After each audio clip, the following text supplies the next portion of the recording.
আজ আমরা বোম্বাই লিচু পারবো। আমাদের বোম্বাই লিচু পেকে গিয়েছে। এই যে আমরা সকালে চলে এসেছি। বিশেষ করে আমি ঢাকি নিয়ে আমাদের যে গাছগুলোতে লিচু পেকে গিয়েছে সেখান থেকেই আমি পাড়া শুরু করে দিয়েছি। প্রথমে আমি সকালে নাস্তা করে এসে মাঠগুলোতে আগে দেখলাম যে কোন কোন গাছগুলোতে লিচু পাড়া যায়।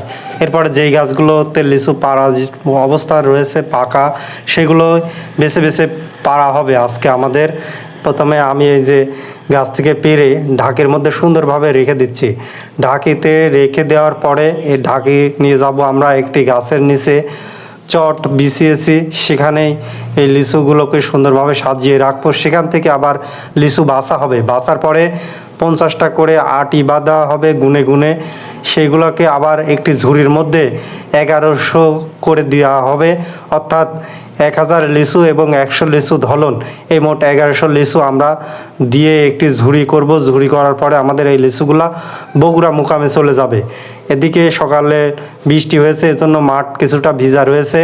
আমি গাছগুলোর চার সাইডে যেখানে লিচু আছে সেখান থেকে লিচুগুলো পেড়ে ঢাকি নিয়ে যে আবার আরেক সাইডে আসলাম।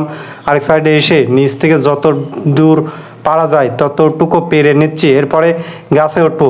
এভাবেই আমাদের বাগানের আজকে যে এই পাকা লিচুগুলো আমরা পারবো। এদিকে আমার বাবাও এসেছে, মা এসেছে, আমার বড় ভাই এসেছে। পর্যায়ক্রমে আমরা সকলে মিলে কাজ করছি। আজকে আমরা যতটুকু সম্ভব লিচু পাকাগুলো পেরে ফেলবো। এরপরে কালকে এভাবে পর্যায়ক্রমে আমরা কয়েকদিনের মধ্যে আমাদের লিচু পেরে ফেলবো। এখন আমি গাছে উঠলাম। গাছে উঠে এই যে লিচু পারছি, পাকা পাকা লিচু। গাছে উঠে লিচু পাড়তে আমার খুবই ভালো লাগে। এই যে আমি পারছি, আমি খুব ছোটোবেলা থেকেই গাছে উঠে এইভাবে লিচু পারতাম। এখন কিছুটা শরীর বেড়ে গিয়েছে, ওজন বেড়ে যাওয়ার কারণে সাবধানতা অবলম্বন করতে হয়। তবে আমি কোনো গাছে ছেড়ে দিই না, যেরকম বড় গাছ হোক ছোটো গাছ হোক, প্রত্যেক গাছে উঠে আমাদের বাগানের লিচুগুলো আমি বেশিরভাগ পেরে থাকি।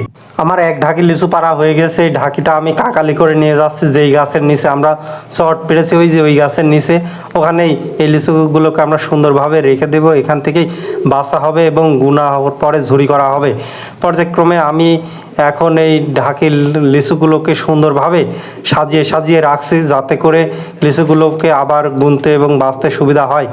এদিকে আমি আরেক গাছে উঠলাম। আব্বা বলল এই গাছের মোট লিচু পেরে দিতে হবে, ছোট বড় যা আছে কাঁচা পাকা সমস্ত কিছু এই গাছ থেকে পেরে দিতে হবে। আমি গাছের মাথায় উঠে গাছের মাথায় উঠে সেখান থেকে লিচু পারছি। এক হাত দিয়ে পারছি এবং আরেক হাত দিয়ে ধরে রেখেছি।